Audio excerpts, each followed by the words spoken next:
زانوي زنده باد سلفي نتورک دا محمدي نتورک دا محمدي نتورک ما دي ورکوي نشي څوک داسې شنو زمریانو ته داغي مؤمنانو ته داغي مؤمنانو ته داغي مؤمنانو ته هی نشي ټینګي دی ورته میدان کې بدعتي نتورک دا محمدي نتورک دا محمدي نتورک باطل تریپولر زانوي زنده باد سلفي نتورک دا محمدي نتورک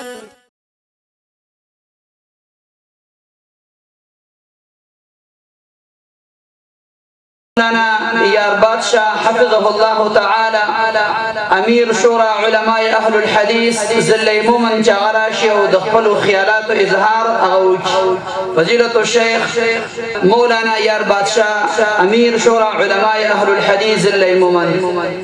الحمد لله رب العالمين والصلاة والسلام على أشرف الأنبياء والمرسلين نبينا محمد وعلى آله وأصحابه أجمعين. أما بعد فأعوذ بالله من الشيطان الرجيم. قل هو الله أحد الله الصمد لم يلد ولم يولد ولم يكن له كفوا أحد. طول صفتنا دا كمال أو دا ألوهية الله سبحانه وتعالى لردي.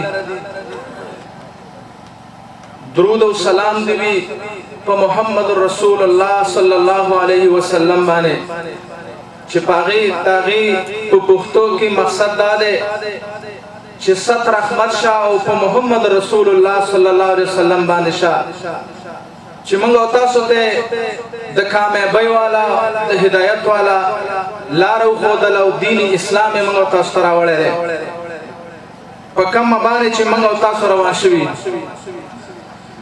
زما عزتمندو زه ډیر وخت نه اخیستل غواړم لیکن تاسو یو خبرې ته متوجه کول غواړم چې نن به زموږ او تاسو دې صفت ته ډیر ضرورت او هغه دا دی چې موږ او تاسو په ځان کې صبر پیدا کو. صبر ځکه صبر یو داسې عمل دی چې دا په نیکانو کې هم په کار باندې راځي او په ګناهونو کې په کار باندې راځي.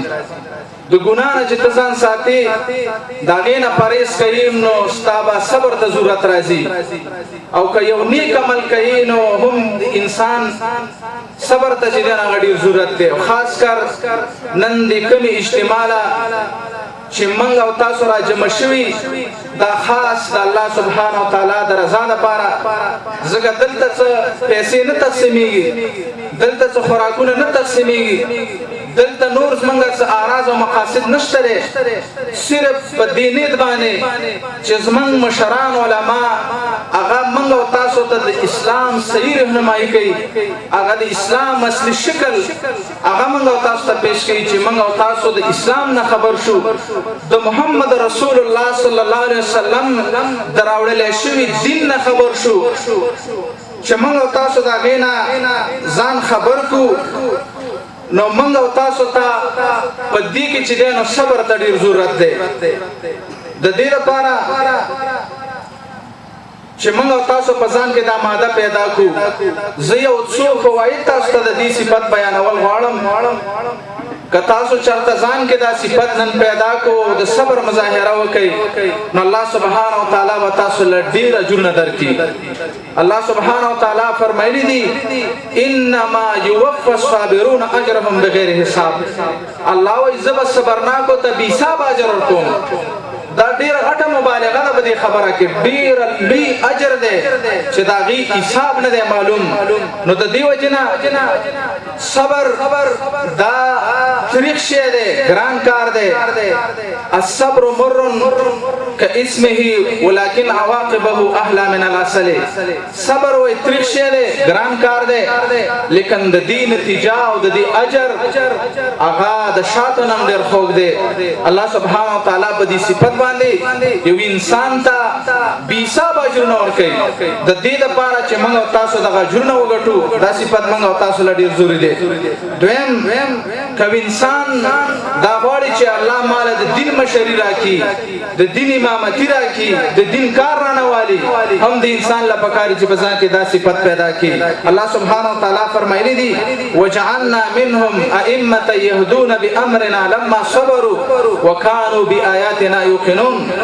الله وای ما ګرځولي د دینه امامان چې خلکو ته د هدایت لارې ښودلې. کله چې هغوی ځان کې دوه صفتونه پیدا کړه، صبر او د الله په خبرو باندې یقین، دا دوه صفتونه په وجه باندې چې دی نو الله سبحانه وتعالی د دین مشرۍ نه ورکړې وې. دې د وجې نه دویمه پیدا که موږ او تاسو ځان کې دا صبر پیدا کړو، هغه دا ده تسلیم الملائکه. ملائک به په تاسو باندې سلامونه رالیږي. او دا خبرې چې زه کومې کوم دا د قرآن د من نه کوم، ځکه دا یو داسې ښکلې موضوع ده، دومره ښکلی صفت دی چې په حدیثو کې خو د دې په باره کې ډېر څه موجود دي. خو د ټیم د کمي د وجې نه زه تاسو ته مختصر دا خبره بیانول غواړم چې تاسو باندې به ملائک سلامونه رالیږي که دا صفت په تاسو کې پیدا شو. سلام علیکم بما صبرتم فنعم عقب الدار. الله وایي سلام دی په تاسو باندې په سبب د صبر چې په تاسو کې صبر دی، د هغې د وجې نه به الله سبحانه وتعالی ملائک چې دی نو هغه تاسو باندې سلامونه رالیږي. او بلکې الله سبحانه وتعالی د صبرناکو دپاره ډېر صفتونه را جمع کړي دي چې الله سبحانه وتعالی فرمای اولئک علیهم صلوات من ربهم ورحمة واولئک هم المهتدون. الله وی په دی باندې صلوات دي د رب د طرف نه او رحمتونه دي او دغه خلق د هدایت والا دي. د دې وجنه د دین علاوه معیت الله للصابرین. الله سبحانه وتعالی د دې خلکو مرګره دي. والله مع الصابرین. الله سبحانه وتعالی د صبرناکو مرګره دي، نصرت یې کوي، مدد یې کوي. نو د دې وجنه موږ او تاسو له پکار چې دا صفت په ځان کې پیدا کړو، بلکې الله سبحانه وتعالی د خلکو سره مینه کوي. الله سبحانه وتعالی د هغه چا سره مینه کوي چې په چا کې دا صفت موجود دي. د دې وجنه زما عزتمندو موږ او تاسو له پکار دي چې نن موږ اولنۍ ذمہواري هغه دا چې موږ او تاسو د صبر نه کار او د تحمل نه کار والو او کم علما کم مشایخ چې موږ راغوښتلي دي مقصد لپاره چې په دې حق باندې بعض خلکو یې راچولي دي. هغه خلک هغه دین چې هغه محمد رسول الله صلی الله علیه وسلم باندې نازل شوی دی، هغه د دین تشریح به ان شاء الله داغي وضاحت به ان شاء الله تاسو ته د دې سټیج نه کیږي. د دې سټیج نه به تاسو د دروغو کیسې، منګړتې خبرې، اخوا دیخوا خبرې، دا کیسې به تاسو نه اورئ. ان شاء الله زمونږ د علماو نه به تاسو چې کومه خبره اورئ هغه به د دلیل خبرئ، هغه به د الله د کتاب خبرئ، هغه به د محمد رسول الله صلی الله علیه وسلم د فرمان خبرئ. او دا صفت به ان شاء الله د دې سټیج نه تاسو ته زما دا درخواست دی چې په دې اجتماع کې د صبر مظاهره وکړئ. الله سبحانه وتعالی به تاسو له ډېر اجرونه درکړي او الله سبحانه وتعالی دې دا په موږ او تاسو کې راولي.